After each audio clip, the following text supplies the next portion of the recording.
Vi descer do céu outro anjo que tinha grande poder, e a terra foi iluminada com a sua glória. E clamou fortemente com grande voz, dizendo: Caiu, caiu a grande Babilônia, e se tornou morada de demônios, e covil de todo o espírito imundo, e esconderijo de toda ave imunda e aborrecível. E ouvi outra voz do céu que dizia: Sai dela, povo meu, para que não sejas participante dos seus pecados, e para que não incorras nas suas pragas. Apocalipse 18, 1, 2 e 4.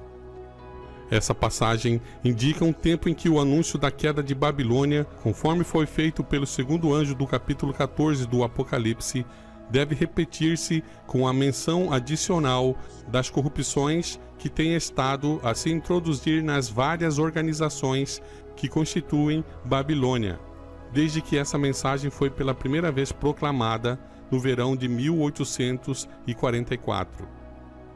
Descreve-se aqui uma terrível condição do mundo religioso. A cada rejeição da verdade, o espírito do povo se tornará mais entenebrecido, mais obstinado o coração, até que fique entrincheirado em audaciosa incredulidade.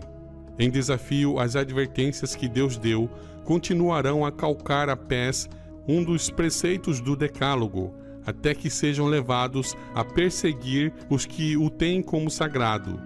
Cristo é desprezado com o desdém que se lança à sua palavra e a seu povo. Sendo os ensinos do Espiritismo aceitos pelas igrejas, removem-se as restrições impostas ao coração carnal, e o professar religião se tornará um manto para ocultar a mais vil iniquidade. A crença nas manifestações espiritualistas abre a porta aos espíritos enganadores e doutrinas de demônios, e assim a influência dos anjos maus será sentida nas igrejas.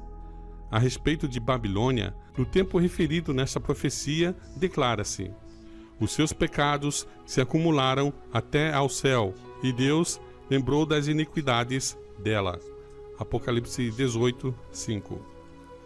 Encheu a medida de sua culpa, e a destruição está a ponto de cair sobre ela.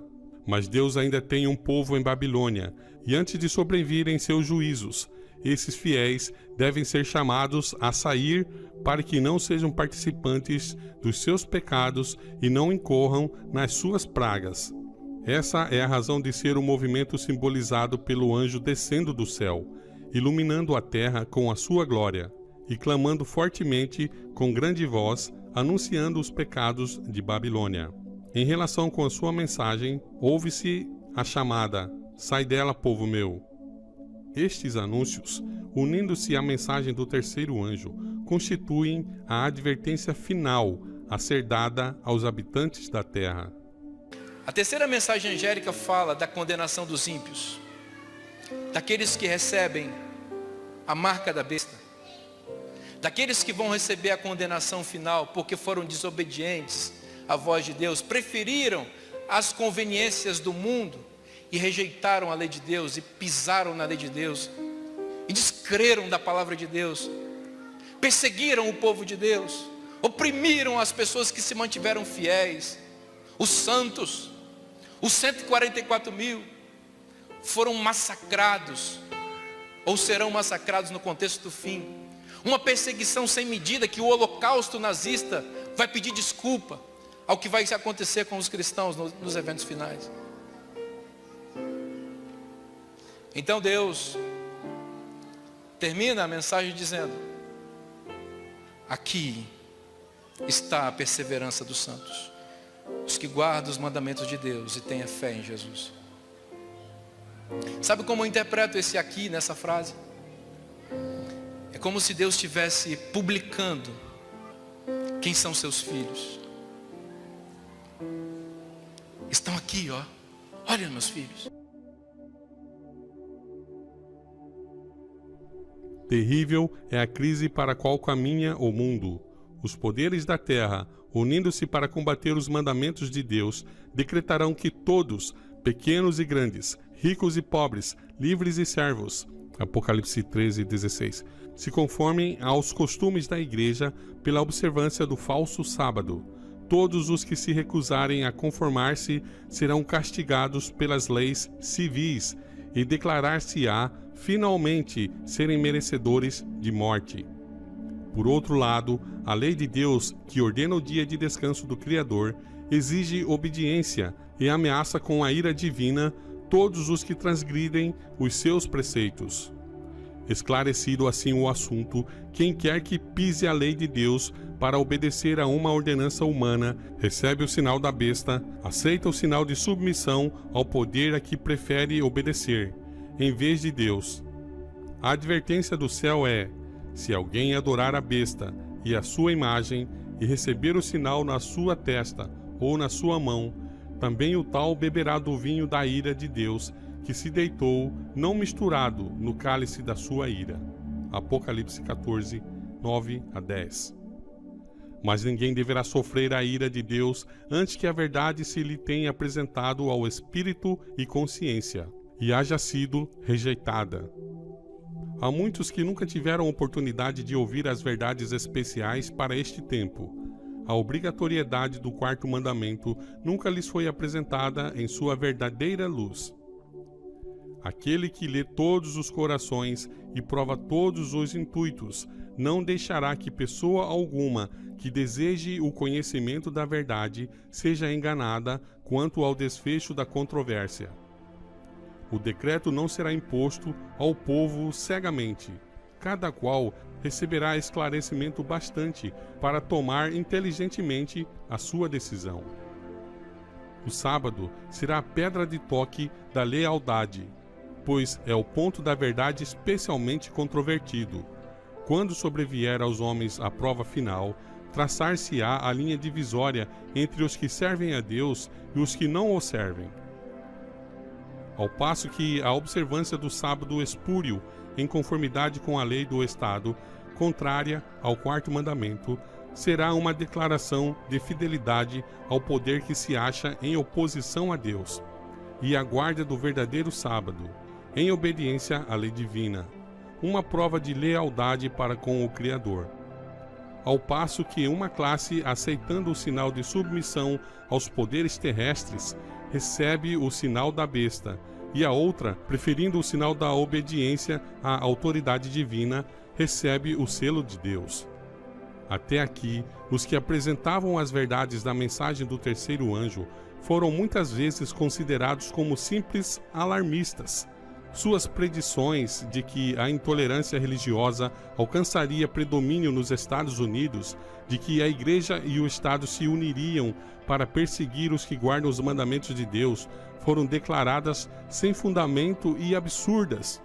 Afirmou-se confiantemente que esse país jamais se poderia tornar outro que não o que tem sido, defensor da liberdade religiosa.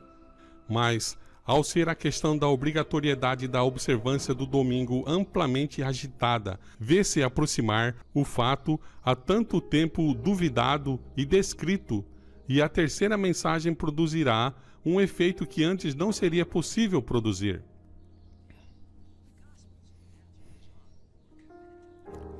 Em todas as gerações, Deus tem enviado seus servos para repreender o pecado, tanto no mundo como na igreja.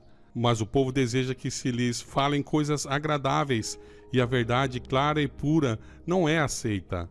Muitos reformadores, ao iniciarem seu trabalho, decidiram-se a exercer grande prudência ao atacar os pecados da igreja e da nação.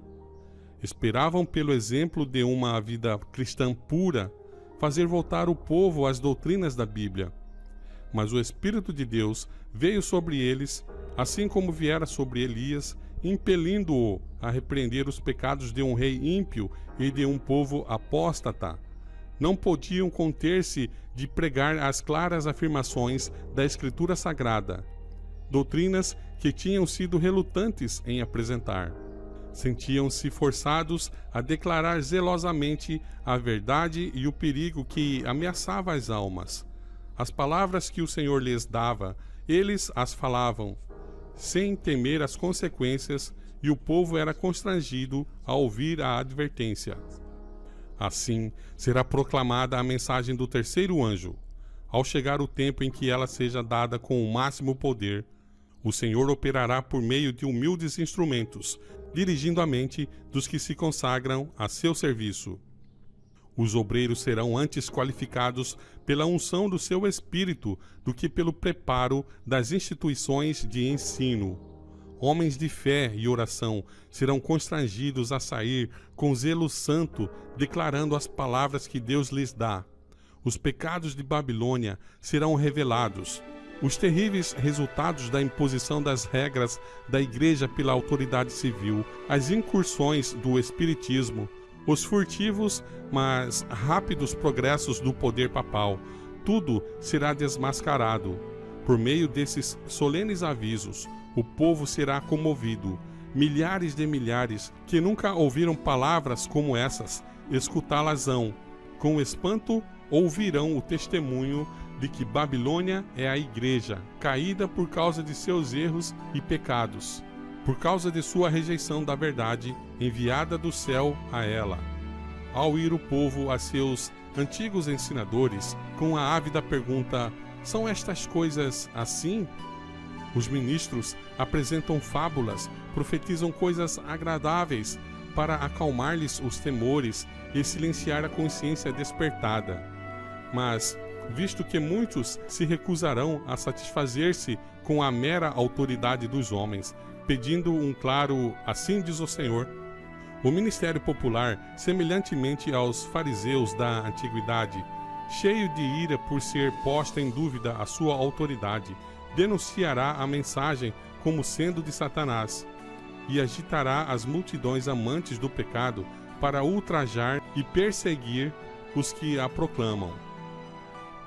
Estendendo-se a controvérsia a novos campos e sendo a atenção do povo chamada para a desatendida lei de Deus, Satanás entrará em ação. O poder que acompanha a mensagem apenas enfurecerá os que a ela se opõem. O clero empregará esforços quase sobre-humanos para excluir a luz, receoso de que ilumine seus rebanhos. Por todos os meios ao seu alcance, esforçar-se-á por evitar todo estudo destes assuntos vitais. A Igreja apelará para o braço forte do poder civil e, nesta obra, unir-se-ão católicos e protestantes. Ao tornar-se o movimento em prol da imposição do domingo mais audaz e decidido, invocar-se-á a lei contra os observadores dos mandamentos. Serão ameaçados com multas e prisão, e a alguns se oferecerão posições de influência e outras recompensas e vantagens, como engodo para renunciarem sua fé. Mas sua perseverante resposta será: mostrai-nos pela palavra de Deus o nosso erro. A mesma que foi apresentada por Lutero sob idênticas circunstâncias. Os que forem citados perante os tribunais defenderão corajosamente a verdade, e alguns que os ouvirem serão levados a decidir-se a guardar todos os mandamentos de Deus. Assim, a luz chegará a milhares que, de outra maneira, nada saberiam dessas verdades. A conscienciosa obediência à palavra de Deus será considerada rebeldia. Cegado por Satanás, o pai exercerá aspereza e severidade para com o filho crente. O patrão ou patroa oprimirá o empregado que observe os mandamentos. A afeição será alienada. Filhos serão deserdados e expulsos do lar. Cumprir-se-ão literalmente as palavras de Paulo: todos os que piamente quiserem viver em Cristo Jesus padecerão perseguições. Como os defensores da verdade se recusem a honrar o descanso dominical, alguns deles serão lançados na prisão, exilados e outros tratados como escravos. Para a sabedoria humana, tudo isso parece agora impossível, mas ao ser retirado dos homens o Espírito de Deus, o qual tem o poder de reprimi-los, e ao ficarem eles sob o governo de Satanás, tudo que odeia os preceitos divinos, há de acontecer coisas estranhas. Quando o temor e o amor de Deus são removidos, o coração pode tornar-se muito cruel. Ao aproximar-se a tempestade, uma classe numerosa que tem professado fé na mensagem do terceiro anjo, mas não tem sido santificada pela obediência à verdade, abandona sua posição, passando para as fileiras do adversário. Unindo-se ao mundo e participando do seu espírito, chegaram a ver as coisas quase sob a mesma luz, e, em vindo à prova, estão prontos a escolher o lado fácil, popular.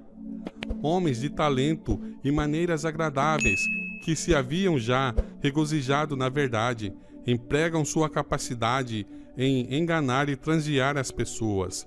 Tornam-se os piores inimigos de seus antigos irmãos. Quando os observadores do sábado forem levados perante os tribunais para responder por sua fé, esses apóstatas serão os mais ativos agentes de Satanás para representá-los falsamente e os acusar, e por meio de falsos boatos e insinuações, incitar os governantes contra eles. Nesse tempo de perseguição, será provada a fé dos servos do Senhor. Deram fielmente a advertência, seguindo tão somente a Deus e sua palavra. O Espírito Divino, atuando em seu coração, constrangeu-os a falar. Estimulados por um santo zelo e forte impulso divino, cumprem seu dever sem deter-se para calcular as consequências de falar ao povo a palavra que o Senhor lhes dera. Não consultaram seus interesses temporais, tampouco procuraram defender sua reputação ou vida. Todavia, quando a tempestade da oposição e vitupério irromper sobre eles, alguns, vencidos pela consternação, estarão prontos para exclamar: se tivéssemos previsto as consequências dessas nossas palavras, teríamos guardado silêncio. Acham-se cercados de dificuldades. Satanás os assalta com cruéis tentações. A obra que empreenderam parece muito além de sua habilidade para levarem a termo. Estão quase a sucumbir. Foi-se o entusiasmo que os animava. Contudo, não podem voltar. Então, sentindo o seu completo desamparo, se refugiam naquele que é poderoso, em busca de auxílio. Lembram-se de que as palavras que falaram não eram suas, mas daquele que os mandou dar a advertência. Deus lhes pôs a verdade no coração e não poderiam eximir-se de proclamá-la. As mesmas provações foram experimentadas por homens de Deus nos séculos passados. Wycliffe, Hus, Lutero, Tyndale, Baxter, Wesley insistiam em que todas as doutrinas fossem submetidas à prova da Bíblia, declarando que renunciariam a tudo que ela condenasse. Contra esses homens desencadeou-se a perseguição com fúria implacável. Não cessaram, todavia, de declarar a verdade. Cada um dos diferentes períodos da história da Igreja se tem distinguido pelo desenvolvimento de alguma verdade especial, adaptada às necessidades do povo de Deus naquele tempo. Toda nova verdade teve de enfrentar o ódio e a oposição. Os que foram beneficiados por sua luz sofreram tentações e provações. O Senhor dá ao povo uma verdade especial quando esse se encontra em situação difícil. Quem ousa recusar-se a publicá-la? Ele ordena a seus servos que apresentem o último convite de misericórdia ao mundo. Eles não podem permanecer silenciosos, a não ser com o perigo de sua salvação. Os embaixadores de Cristo nada têm a ver com as consequências. Devem cumprir seu dever e deixar os resultados com Deus. Assumindo a oposição caráter mais violento, os servos de Deus de novo ficam perplexos, pois lhes parece que eles motivaram a crise. Mas a consciência e a palavra de Deus lhes asseguram que sua conduta é correta, e embora continuem as provações, são fortalecidos para suportá-las. A luta se torna mais renhida e acirrada, mas a sua fé e a coragem aumentam com o perigo. Seu testemunho é: não ousamos tentar alterações na palavra de Deus, dividindo a sua santa lei, dizendo ser essencial uma parte e a outra não, com o objetivo de alcançar o favor do mundo. O Senhor, a quem servimos, é capaz de nos livrar. Cristo venceu os poderes da terra. Teremos medo de um mundo já vencido? Então, mesmo que a gente seja perseguido, mesmo que a gente seja morto, talvez até, né? Nós não precisamos ter medo porque Deus cuida de nós. O anjo do Senhor se acampa ao redor daqueles que o temem e os livra. E muitas vezes ele nos livra até da morte eterna, né? Nos livra da perdição. E nós temos que confiar nele, se vamos viver ou não, se vamos estar vivos por ocasião da volta de Jesus ou não, se vamos dormir, descansar antes disso. Isso temos que entregar para Deus. Temos que confiar em Deus. Repito, entrega teu caminho ao Senhor, confia nele e o mais ele fará. Tá bom? Você que está assistindo esse vídeo, não tenha medo do inimigo, não tenha medo da perseguição, não tenha medo do que os homens podem fazer com você, não tenha medo da epidemia, não tenha medo de doença, não tenha medo da morte, porque Deus, o nosso Criador, é maior do que tudo isso. É muito maior do que tudo isso. E Ele nos carrega na mão, Ele nos carrega em seu colo, e Ele tem em vista sempre o nosso bem-estar eterno. Mesmo que a gente fique doente, mesmo que a gente perca talvez a liberdade, mesmo que a gente seja perseguido por causa do Evangelho, Deus cuida de nós e Deus está trabalhando por nossa salvação. Tá bom, querido amigo, querida amiga, quem sabe uma criança que está me assistindo, confie em Deus. A perseguição em suas várias modalidades é o desenvolvimento de um princípio que subsistirá enquanto existir Satanás e tiver o cristianismo poder vital. Ninguém poderá servir a Deus sem atrair contra si a oposição das hostes das trevas. Anjos maus o assaltarão, alarmados de que sua influência lhes esteja arrebatando a presa. Homens maus, reprovados pelo seu exemplo, unir-se-ão a eles, procurando separar de Deus tal pessoa, por meio de sedutoras tentações. Quando estas não surtem o efeito esperado, recorre-se ao poder compulsório para forçar a consciência. Mas enquanto Jesus permanece como intercessor do homem no santuário celestial, a influência repressora do Espírito Santo é sentida pelos governantes e pelo povo. Essa influência governa ainda, até certo ponto, as leis do país. Não fossem estas, e a condição do mundo seria muito pior do que ora é. Conquanto muitos de nossos legisladores sejam ativos agentes de Satanás, Deus também tem os seus instrumentos entre os principais homens da nação.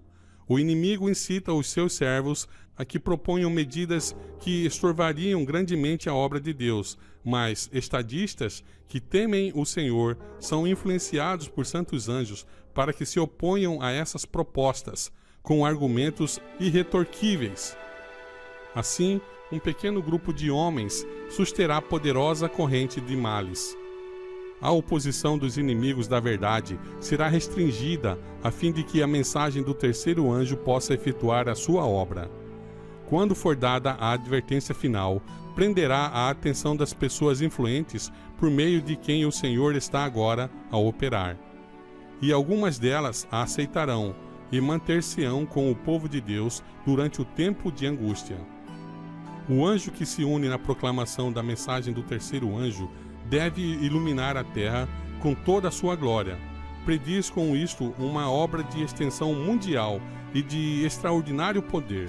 O movimento adventista de 1840 a 1844 foi uma manifestação gloriosa do poder de Deus. A mensagem do primeiro anjo foi levada a todos os postos missionários do mundo e, em alguns países, houve o maior interesse religioso que se tem testemunhado em qualquer nação desde a reforma do século XVI. Mas isso deve ser superado pelo poderoso movimento sob a última advertência do terceiro anjo. Esta obra será semelhante à do dia de Pentecoste. Assim como a chuva temporã foi dada do derramamento do Espírito Santo no início do Evangelho, para efetuar a germinação da preciosa semente, a chuva serôdia será dada em seu final para o amadurecimento da seara. Conheçamos e prossigamos em conhecer o Senhor, como a alva será a sua saída. E ele a nós virá como a chuva serôdia que rega a terra. Oséias 6, 3.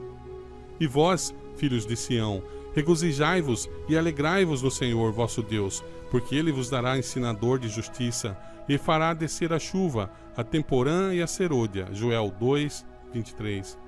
E nos últimos dias acontecerá, diz o Senhor, que do meu Espírito derramarei sobre toda a carne, e acontecerá que todo aquele que invocar o nome do Senhor será salvo.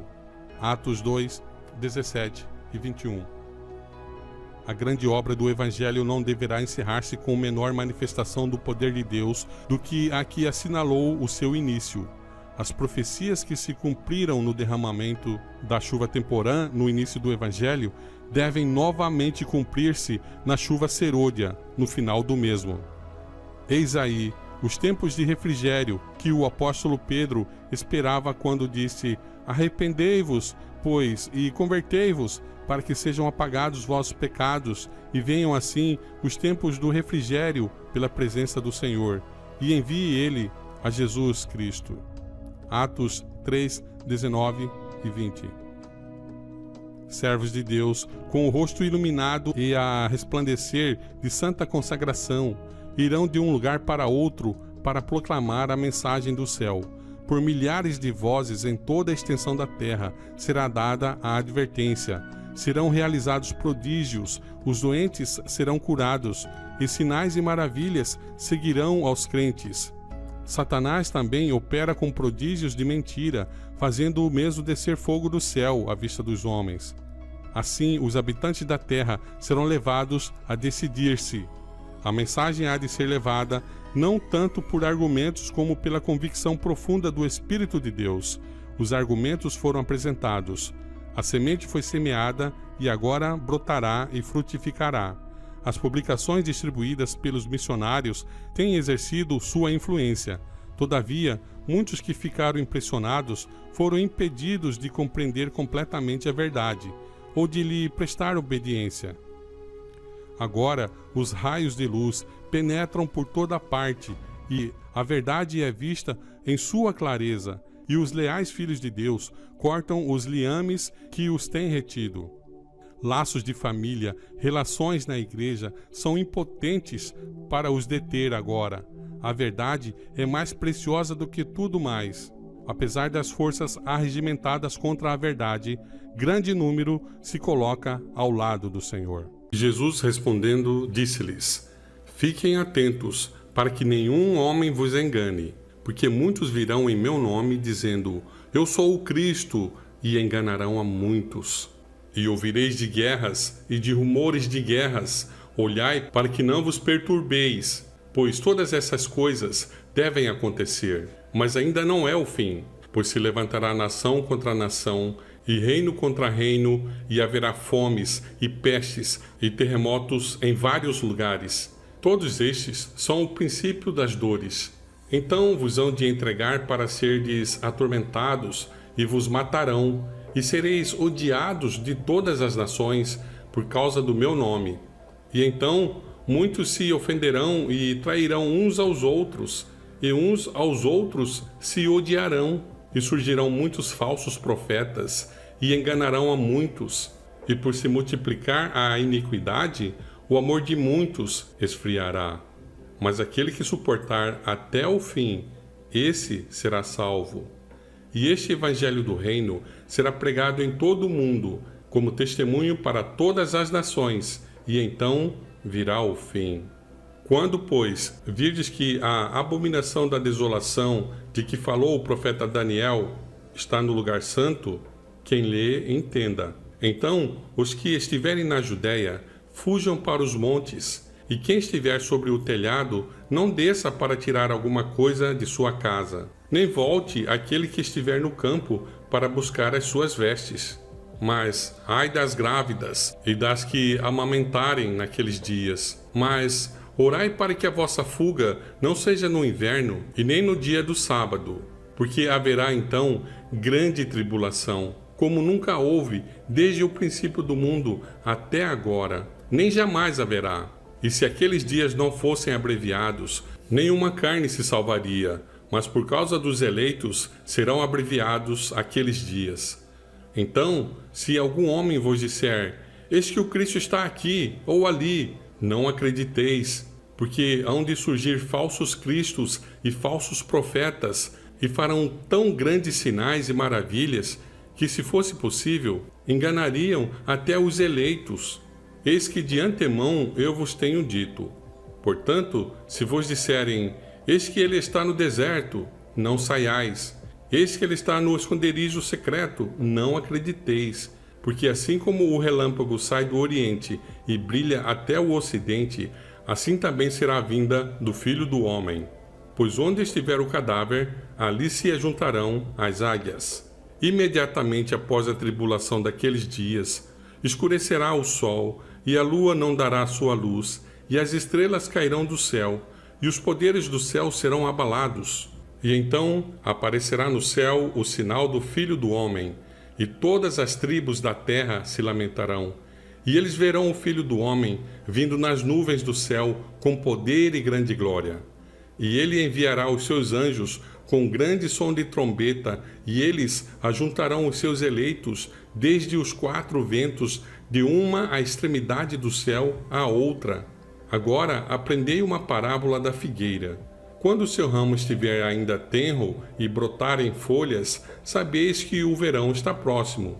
Igualmente, quando virdes todas estas coisas, sabei que ele está próximo, às portas.